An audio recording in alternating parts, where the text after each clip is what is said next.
Kami lanjutkan bersama saya Maidop Elfrina. Saudara, polisi menggeledah kantor Lokataru Foundation imbas penangkapan Direktur Eksekutif Lokataru Del Pedro Marhen yang diduga menyebar hasutan dan menimbulkan kericuhan. Dalam penggeledahan selama 2 jam, polisi menyita sejumlah barang, diantaranya buku dan spanduk dan publikasi hasil penelitian. Sebelumnya Direktur Eksekutif Lokataru Del Pedro Marhen ditetapkan sebagai tersangka atas dugaan penghasutan terhadap pelajar terkait aksi demonstrasi dan perusakan yang terjadi pada 25 hingga 31 Agustus lalu.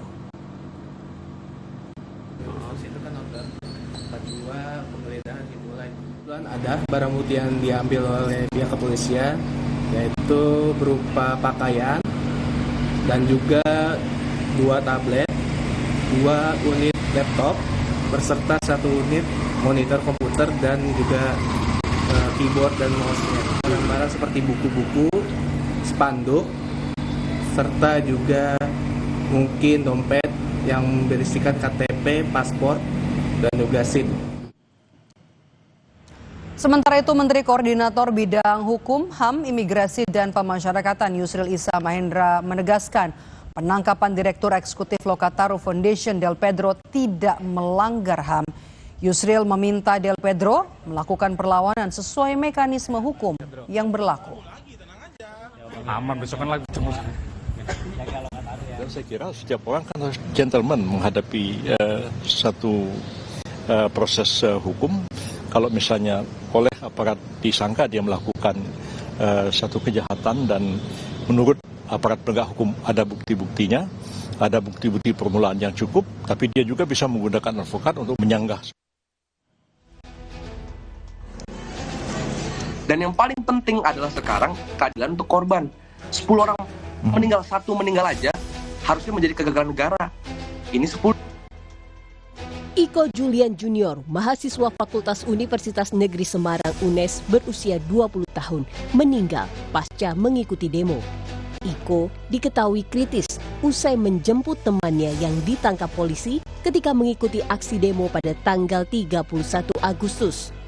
Dokter menyatakan Iko mengalami kerusakan limpa dan pendarahan hebat. Meski telah menjalani operasi, kondisinya terus memburuk. Ibunda Iko mengaku sempat mendengar sang anak mengigau saat dirawat. Tapi ada juga beberapa informasi kami yang masuk, itu ada luka di limpanya. Di situ kami mencoba masih mencari bukti-bukti dan saksi-saksi lain terkait dengan sebab-musabab kematian dari almarhum. Polisi menepis dugaan kekerasan aparat menjadi penyebab kematian Iko Julian. Kabid Humas Polda Jawa Tengah menyebut mahasiswa Fakultas Hukum Universitas Negeri Semarang ini meninggal karena kecelakaan sepeda motor pada Minggu 31 Agustus. Laka lantas, di mana kendaraan Vario yang ditumpangi atau dikendarai oleh saudara Vicky dan Aziz ditabrak dengan kecepatan tinggi oleh kendaraan Supra yang dikendarai oleh saudara Iko dan Ilham. Akibat tabrakan kecepatan tinggi dari arah belakang tersebut mengakibatkan keempat pengemudi tersebut terpelanting ke depan, jatuh ke bawah dan berakibat luka berat dan luka ringan.